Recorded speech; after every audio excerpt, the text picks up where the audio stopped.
Bueno, ya a todos, feliz día del Señor.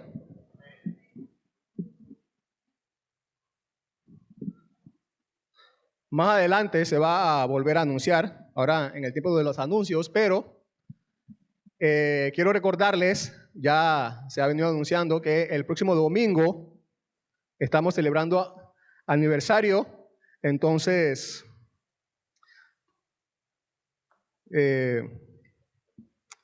vamos a comenzar el culto a las 10 de la mañana. Así que están todos invitados a celebrar. Vamos a tener también a un pastor invitado, así que va a ser un domingo especial también en ese sentido, ¿no? Así que estemos orando por eso y preparémonos para celebrar un año más como iglesia. Bien, vamos a Santiago entonces. Seguimos en la serie La religión verdadera.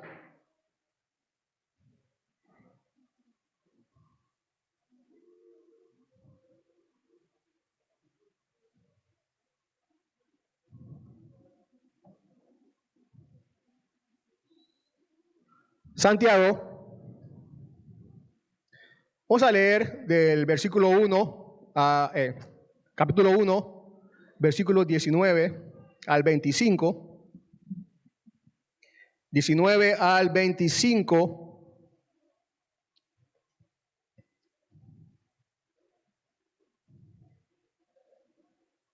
La semana pasada estuvimos hablando acerca de la tentación.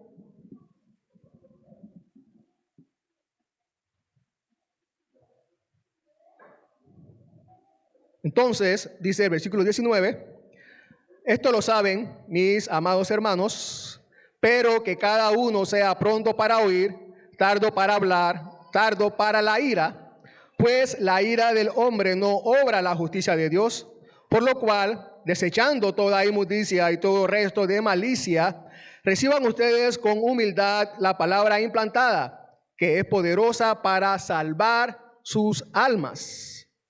Sean hacedores de la palabra y no solamente oidores que se engañan a sí mismos, porque si alguien es oidor de la palabra y no hacedor, es semejante a un hombre que mira su rostro natural en un espejo, después de mirarse a sí mismo e irse, inmediatamente se olvida de qué clase de persona es.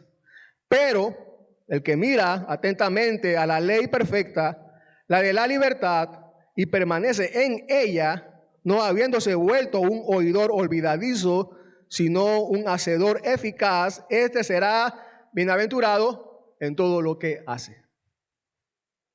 El título de hoy de la enseñanza es Nacidos de la palabra para hacer la palabra. Nacidos de la palabra para hacer la palabra. ¿Cuál es? Permítame hacer esta pregunta un poco personal. ¿Cuál es la tentación en la que más cae a diario? ¿Cuál es? Piensa por unos segundos. No debe ser difícil identificarla. ¿Cuál es la tentación en la que más cae a diario? Les voy a decir cuál es la mía. Apunten allí. Bueno, va a quedar en video grabado, así que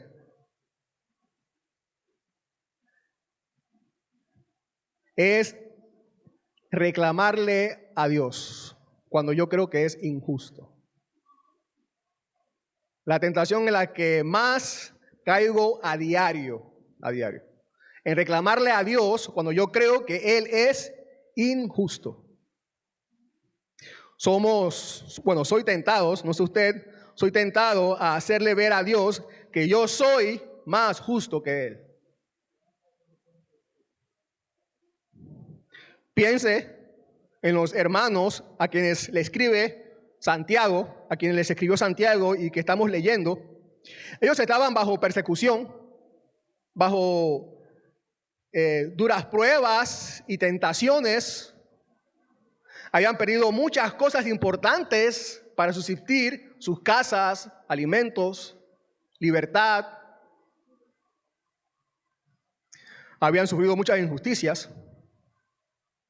En esas circunstancias es fácil que se originen actitudes de resentimiento contra Dios, ¿no es así? Y es fácil que yo quiera hacer mi voluntad y no la voluntad de Dios. Como nos acordamos, como dice el salmista en el Salmo 73, versículo 13, ciertamente en vano he guardado puro mi corazón y lavado mis manos en inocencia, pues he sido azotado todo el día y castigado cada mañana.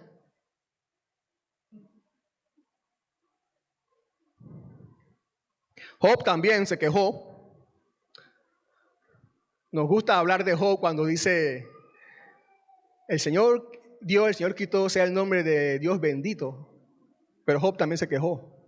Por ejemplo, en el capítulo 3, en el versículo 1 dice, después de esto, Job abrió su boca. Ahí los amigos de Job ya habían llegado a donde Job. Y dice que por 7 días se sentaron, usted recordará, ¿no? Que por 7 días se sentaron con él y nadie dijo algo. Todos estaban en silencio.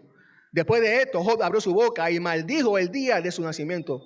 Y si seguimos leyendo el resto del capítulo 3, Job maldice el día en que nació, por lo que estaba pasando.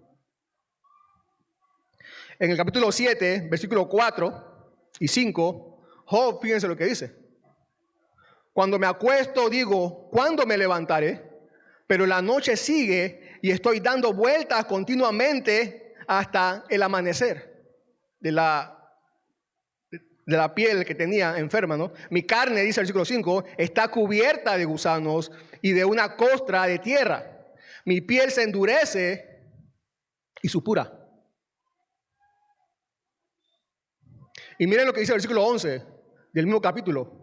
Dice, por tanto no refrenaré mi boca, hablaré en la angustia de mi espíritu, me quejaré en la amargura de mi alma. ¿Saben cómo yo digo? Yo digo, Dios, esto no es justo, no es justo, no es justo. Así digo yo. Pero miren cómo Dios le contesta a Job. En el capítulo 38, versículo 2 y versículo 3. ¿Quién es este que oscurece el consejo con palabras sin conocimiento? Ciñe ahora tus lomos, o sea, amárrate bien el cinturón, Job. Como hombre. Ajústate bien la correa como hombre. Yo te preguntaré, ¿y tú, Job, me enseñarás?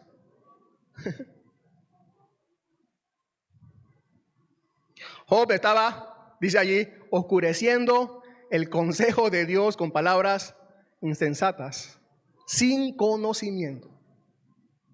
Y precisamente esto es lo que tendemos a hacer nosotros, cada uno de nosotros, cuando somos guiados por nuestros deseos. Oscurecer el consejo de Dios sin conocimiento. En lugar de explicar la razón de los tratos divinos y refutar las objeciones alegadas contra Dios y su gobierno, tendemos a hacer que su gobierno parezca oscuro, severo e injusto a la vista de nuestros conocidos. Con palabras que no tienen una verdadera explicación de la dificultad, no transmitimos ninguna luz acerca de los tratos de Dios, ni tendemos a aclarar el tema más de lo que estaba antes. En los tiempos de crisis, oscuros, de prueba y tentación, vamos a hacer dudar a la gente de la sabiduría y bondad del gobierno de Dios y a predisponer sus mentes contra Dios.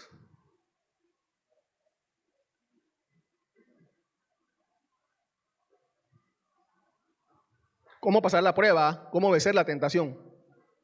Es lo que vamos a ver a continuación, lo que Santiago nos quiere recordar aquí. Las verdades que Santiago nos quiere recordar aquí. ¿Qué podemos hacer para no caer en oscurecer el consejo de Dios? ¿Qué vamos a hacer? ¿Qué podemos hacer? Bueno, la semana pasada terminamos hablando precisamente que hemos nacido de la palabra. ¿Se acuerdan del versículo 18? Nacido de la palabra. Y ese es un alivio, haber nacido de la palabra. Porque si hemos nacido de la palabra, podemos actuar de acuerdo con su voluntad.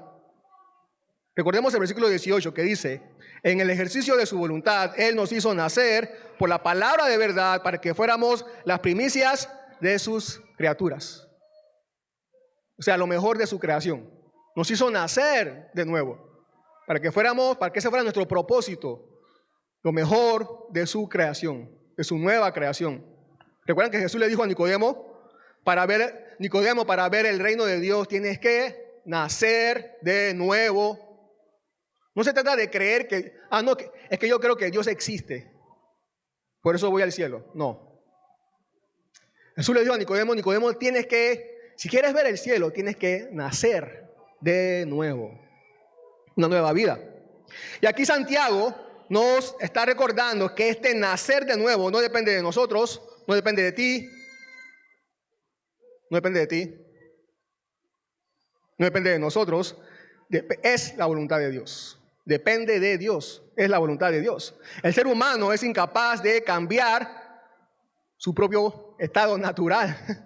Eres incapaz de cambiar tu propio estado natural. Es solo por medio de la palabra de verdad eso posible. Esto nos muestra la razón de por qué Satanás y tantas personas se oponen tanto al evangelio en el mundo. El evangelio engendra para el cielo.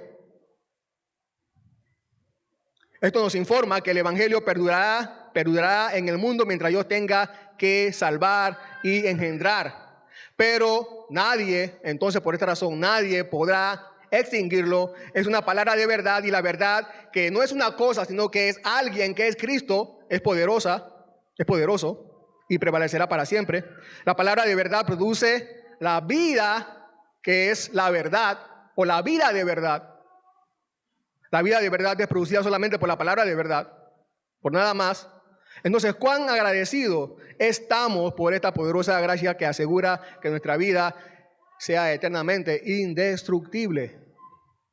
Así es. La palabra de verdad es necesaria para la regeneración como el medio de despertar, como vamos a ver a continuación, despertar nuevos pensamientos, nuevos sentimientos, nuevas actitudes, nuevos deseos, nuevos propósitos que tienen que ver con la nueva vida. Solo por una relación sobrenatural activa con la palabra de verdad puede una persona ejercitarse para la piedad y glorificar a Dios. Porque este evangelio es en verdad. La palabra de verdad, entonces, puede producir en nosotros efectos tan reales, tan duraderos, tan fuertes y tan altos para atravesar cualquier prueba y vencer toda tentación. Así que, si hemos nacido por la palabra de verdad, podemos ser hacedores de la palabra de verdad. Eso es el evangelio. Ahora bien, lo primero que debemos hacer es escuchar la palabra de verdad. Oír. Prontos para oír. Eso es lo primero que debemos hacer. Dice el versículo 19. Esto lo saben mis amados hermanos, pero cada uno sea pronto para oír, tardo para hablar, tardo para la ira. Esto lo saben mis amados hermanos. La idea es esta. Ustedes saben lo que les acabo de decir. Lo saben. Lo que les acabo de mencionar, pero aún así deben recordar por eso que algunas traducciones de la Biblia simplemente dicen por lo tanto, para conectar lo que Santiago acaba de decir con lo que a continuación va a decir. Entonces, la instrucción es ser rápidos y lentos al mismo tiempo. La conexión es esta. Puesto que Dios no tienta a nadie, como vimos la semana pasada, puesto que Dios no tienta a nadie y Él es la única fuente del bien, de toda dádiva buena, por su bondad soberana nos ha regenerado, dándonos la capacidad y la disposición para oír su voz, dominar todas nuestras malas pasiones, deseos y guiarnos a una obediencia práctica y completa. Por eso dice, entonces, sean prontos para oír, rápido para escuchar. Dice que alguien ha llamado la atención sobre el hecho de que tenemos dos oídos, una sola lengua, y ha deducido de ello que una persona debe oír al menos el doble de lo que habla. Ahora, ¿oír qué? ¿Oír qué? Prontos para oír. Rápidos. Debemos ser rápidos para disponernos lo más pronto posible para oír. Pero ¿oír qué? ¿Oír qué? Si seguimos el contexto de lo que Santiago está hablando, Santiago no está hablando que cuando hay una discusión, Santiago no está hablando de que cuando hay una discusión entre el esposo y la esposa deben tener en cuenta el escucharse para tener una buena comunicación. No. Aunque es bueno escuchar en cualquier contexto, Santiago aquí no tiene en mente dar un dato para la buena comunicación en el matrimonio. No es eso. No es eso. Dice, por ejemplo, el comentarista Albert Barnes, dice, es decir, principalmente oír a Dios. Escuchar las instrucciones de la palabra de verdad por la que hemos sido regenerados. La palabra de verdad que debemos estar más dispuestos a oír, a escuchar, que a hablar. O que debemos estar dispuestos a aprender siempre de cualquier fuente que venga. También dice Matthew Henry, dice, comentando este texto, dice, en lugar de culpar a Dios cuando estamos sometidos a pruebas, abramos nuestros oídos y corazones para aprender lo que Él nos enseña por ellas. Prontos para oír. Sean prontos para oír. Cuando estemos en pruebas o estemos siendo tentados, ¿cuál debe ser nuestra disposición más rápida? ¿Cuál? Ir al Evangelio y escuchar las promesas de paz y aliento que nos han sido dadas. Otra vez, cuando estemos pasando por pruebas o estemos siendo tentados, ¿cuál debe ser nuestra disposición más rápida? Ir al Evangelio y escuchar las promesas de paz y aliento que nos han sido dadas. Me encanta. Me gusta cómo lo dice Martín Lutero.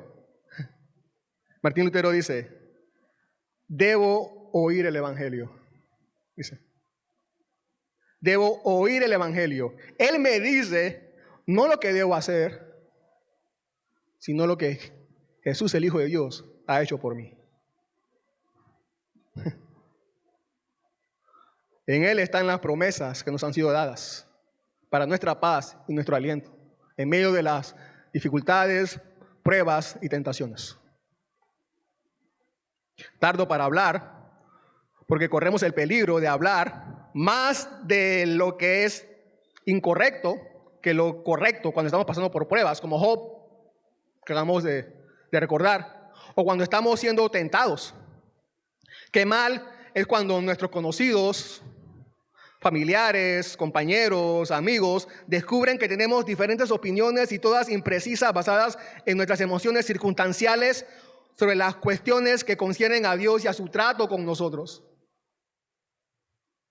¿No les estamos dando la oportunidad a ellos de blasfemar contra Dios?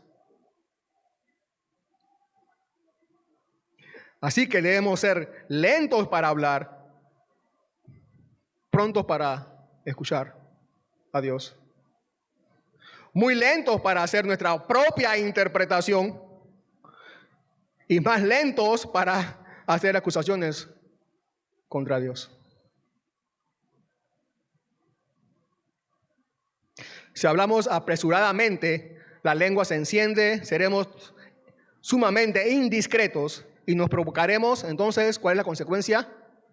Como dice Santiago, la ira. Entonces, tardos para la ira. Alguien dijo que la ira es un tirano a quien si le damos rienda suelta se fortalece y pronto se vuelve invencible.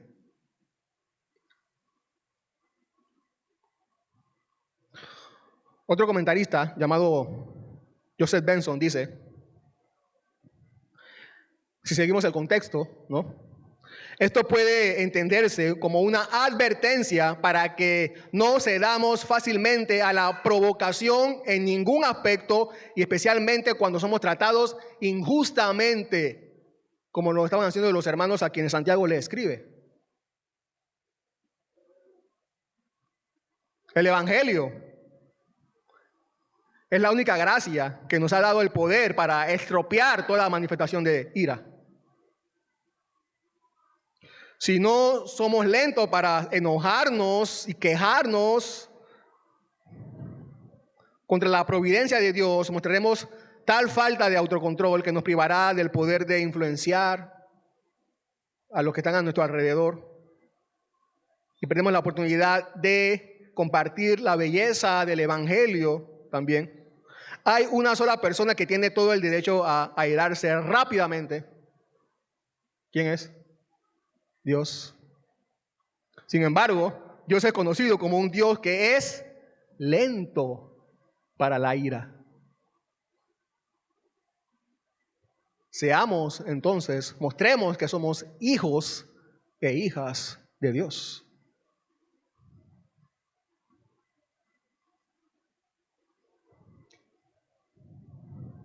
Reconozcamos que es una locura enojarnos contra Dios. Es una locura quejarnos contra Dios y contra sus providencias, aunque no la comprendamos. ¿Sabemos lo que Dios está haciendo? ¿Sabe usted lo que Dios está haciendo? ¿Conoce usted lo que Dios está haciendo en su sabiduría? ¿Lo sabe? ¿No sabe acaso Dios todas las cosas? ¿No puede Dios aliviar mejor que usted y que yo? ¿Y acaso no confiamos en que Dios aliviará en el momento apropiado y de la manera apropiada?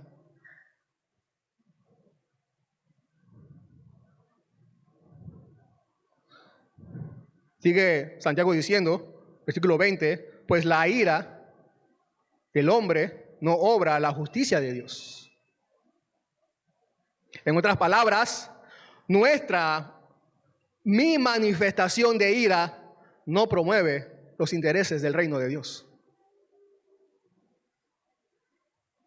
Y eso es lo que importa. promover los intereses del reino de Dios es lo que importa. Cuando entonces yo me airo, promuevo que mis gustos, mis comodidades, mis caprichos, mis deseos son los únicos más importantes. Son los únicos que importan. Busco entonces mi justicia, lo que es justo para mí, basado en mis deseos inconstantes. Si la justicia que busco está basada en mis deseos y caprichos inconstantes, entonces la justicia que reclamo sin duda es una justicia frívola, superficial y vana. Es así. La justicia de Dios es otra frase para hablar de la voluntad de Dios. La justicia de Dios, la voluntad de Dios. Entonces, ¿cuál es la voluntad que debe ser hecha en tiempos de crisis? ¿Cuál? ¿La mía, fundada en deseos inconstantes? ¿O la de Dios, quien es sabio y perfecto? ¿Cuál? Ahora, reflexionemos sobre esto. En nuestro diario vivir, nos encontramos con cosas a las que llamamos nimiedades, ¿no es así? Sucesos supuestamente insignificantes, que no tienen aparentemente ninguna trascendencia, ninguna popularidad. Sucesos supuestamente insignificantes, ya que no son hechos estos sucesos para obtener 1000 me gusta en Facebook. Pero tenemos que recordar que la gracia de Dios, a la cual nosotros somos llamados a demostrar, está destinada a ser utilizada tanto en las cosas grandes como en las pequeñas. Así sucede en la naturaleza, por ejemplo. Usted sabe, ¿no? Como la ley de la gravedad, que sostiene los grandes planetas, pero que también afecta un fruto de un árbol cuando cae.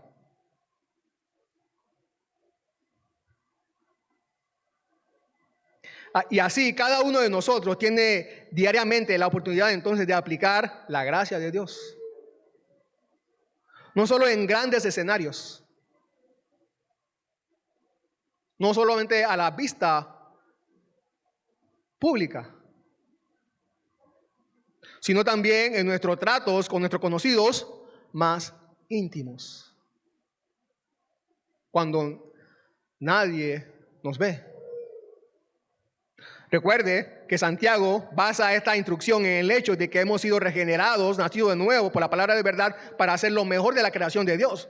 El verdadero cristianismo, tal como puede ser ejercitado por cualquiera que ha nacido de nuevo, está más que en cualquier lugar en soportar y perdonar aún a nuestros enemigos, en ser rápidos para escuchar la perfecta voluntad de Dios y lentos para la ira cuando nos lastiman nuestros sentimientos y creemos que nos hacen injusticia. Estos son los milagros sobrenaturales que hace el Evangelio de Cristo. Estos son.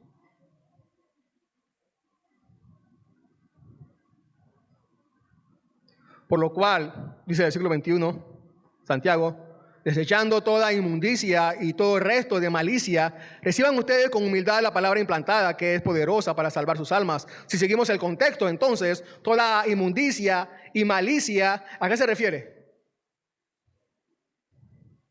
A este lenguaje grosero e insolente, consecuencia de la ira. Y de hecho, también es consecuente con lo que escribe más adelante. Ustedes recordarán sobre los males de la lengua. ¿Qué significa recibir la palabra implantada? ¿Qué significa eso? Que mientras desechamos el lenguaje grosero y la ira, nos sometemos a su voluntad. Es una tarea que mientras estemos en este mundo no vamos a dejar de hacer.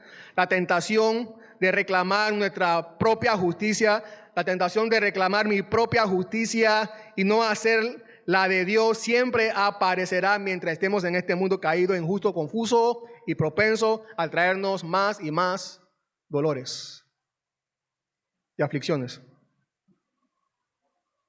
Entonces, la verdad aquí es que la religión verdadera hace que seamos dóciles. La religión verdadera hace que seamos dóciles, que dejemos a un lado toda ira contra la providencia divina, todo orgullo de opinión y toda corrupción del corazón, y que aceptemos mansamente la voluntad de Dios implantada en nosotros.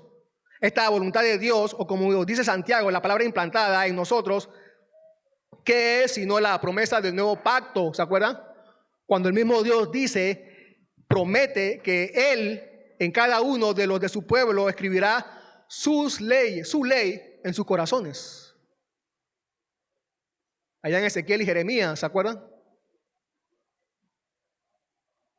Él escribirá sus leyes en nuestros corazones. La palabra implantada.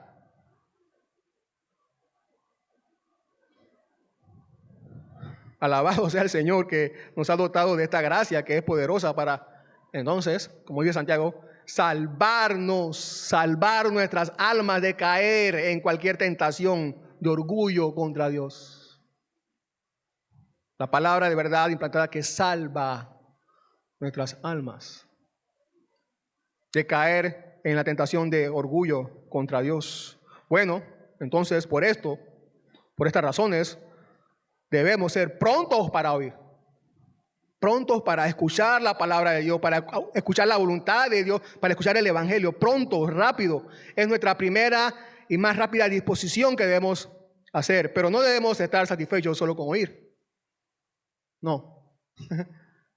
Versículo 22 al 25, entonces nos habla de no debemos ser solamente oidores, también hacedores de la palabra. Es bueno oír, pero no es nuestro último propósito al que somos llamados. Oír solamente es el inicio, el primer paso.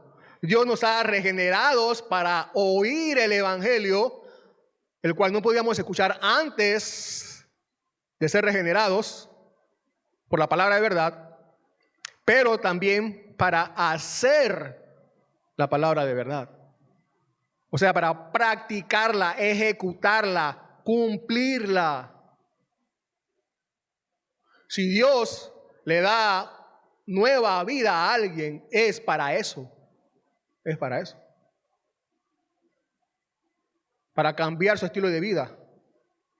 Para cambiar su forma de pensar, para cambiar su forma de hablar, de ver, de escuchar. El solo oír la palabra de Dios produce un estado de autoengaño. Y Santiago nos da un ejemplo. ¿Qué ejemplo? El ejemplo del espejo.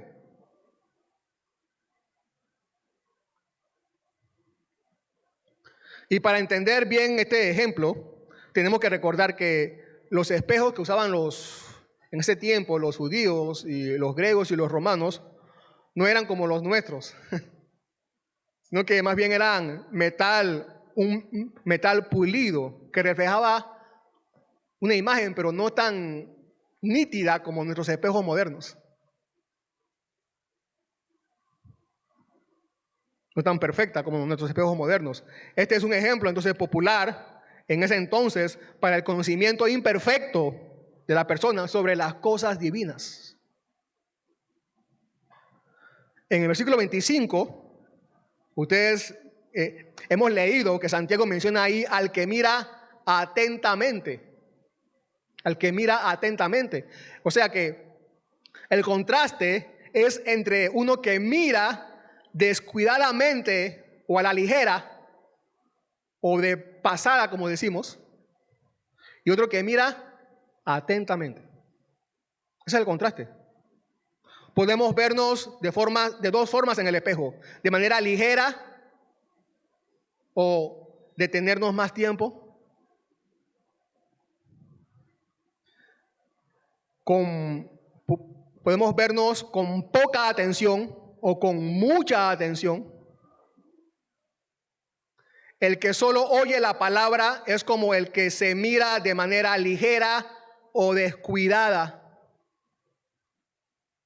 Y podemos, para dar un ejemplo específico y práctico y actual, podemos hablar de cuando estamos escuchando la enseñanza de la palabra de Dios como en este lugar, ahora mismo.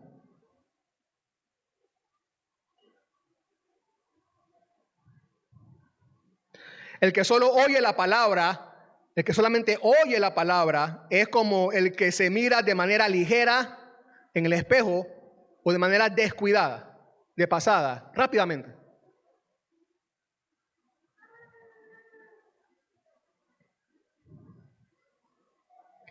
Su propósito es solamente oír, no medita o no reflexiona en lo que escuchó de tal manera que transforme su actuar, sus acciones.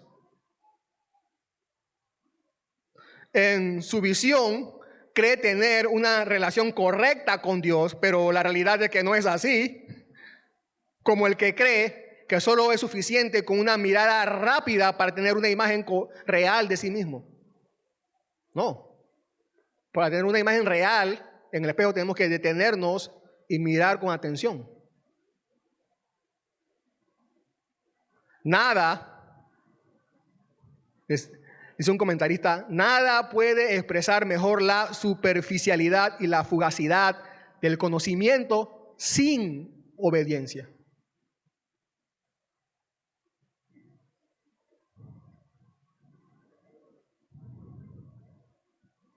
Realmente no conoce, no sabe, no tiene ninguna relación con Dios. Decía alguien que es una extraña locura en multitudes de nosotros no proponernos ningún fin en el oír el Evangelio. El mercader que navega no solo lo hace para navegar, sino para traficar, y trafica para sustentarse. El labrador ara no solo para mantenerse ocupado, sino para sembrar, y siembra para cosechar con provecho. Y nosotros, usted y yo, haremos infructuosamente el trabajo más excelente y fructífero, que es escuchar el Evangelio. Oiremos solo para oír, y no nos aventuraremos más allá. Y termina diciendo, esto es ciertamente vivir en gran vanidad y una gran miseria.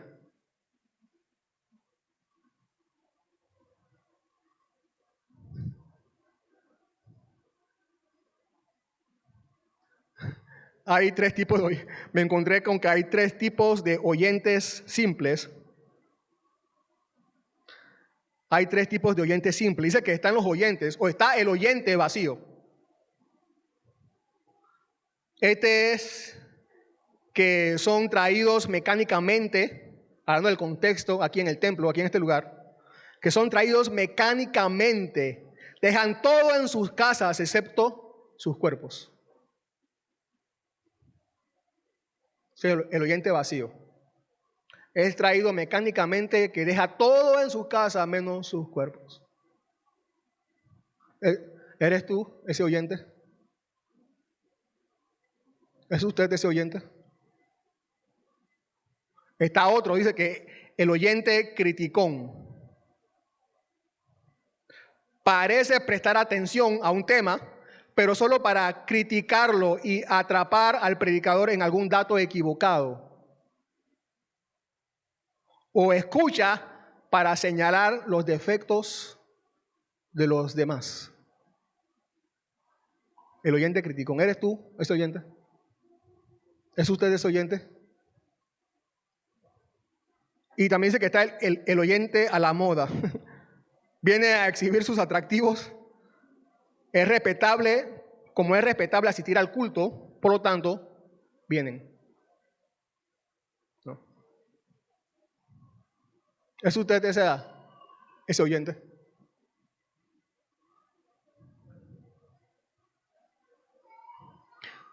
Tenemos que estar lo suficientemente en guardia contra el terrible peligro de ser oyentes solamente. Santiago dice que uno mira, el otro contempla, dice Santiago. Uno mira, el otro contempla. En el caso del oyente atento, es la mirada seria, ansiosa del alma, para amar y vivir la palabra de verdad.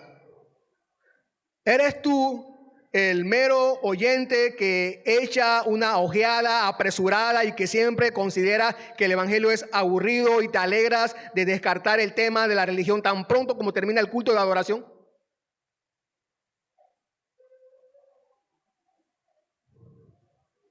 ¿O eres el oyente que sigue mirando con una mirada persistente, aunque el pastor sea aburrido hablando? Pero miras tanto tiempo que lo que ves se graba indeleblemente en tu corazón.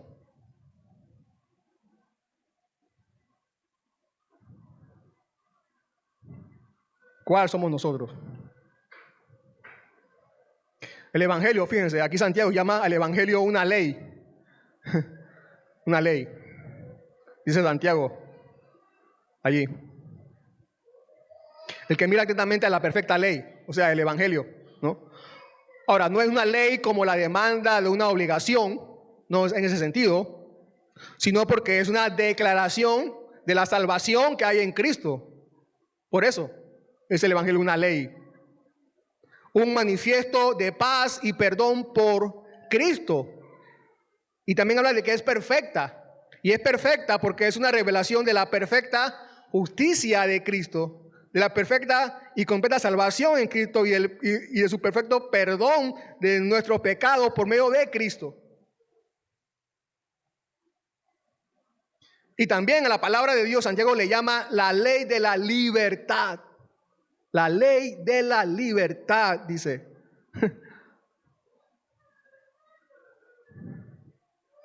Quizás tú digas,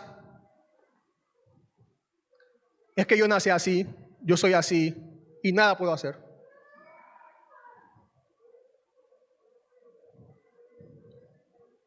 Y de verdad, tienes razón. Eres así, naciste así y nada puedes hacer. Es verdad. Nada puedes hacer. Tú mismo, al confesar que nada puedes hacer y que eres así, estás confesando que eres esclavo de tus deseos.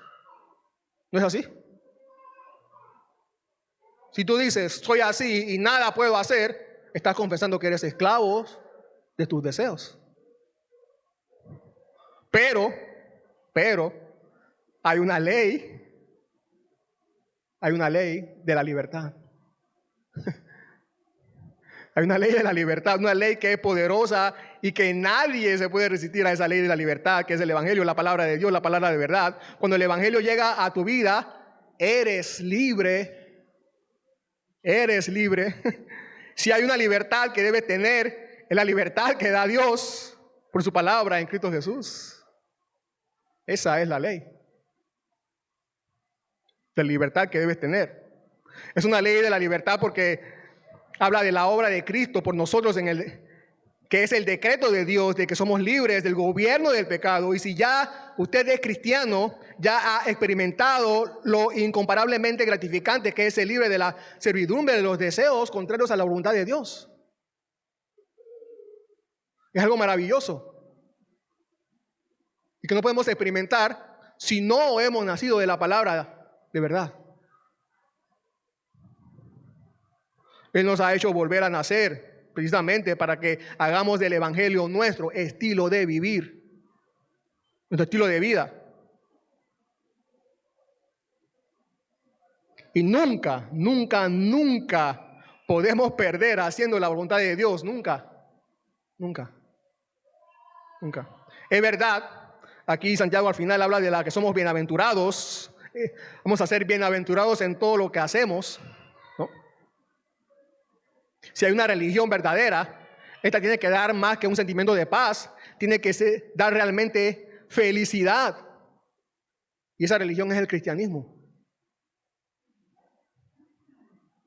Es verdad que la bienaventuranza, esta bendición, esta dicha, no parece corresponder con la persecución que estaban viviendo quienes Santiago les escribe.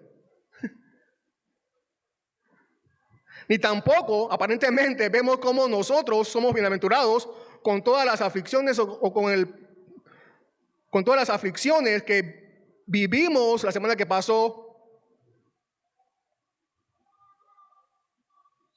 No vemos cómo somos bienaventurados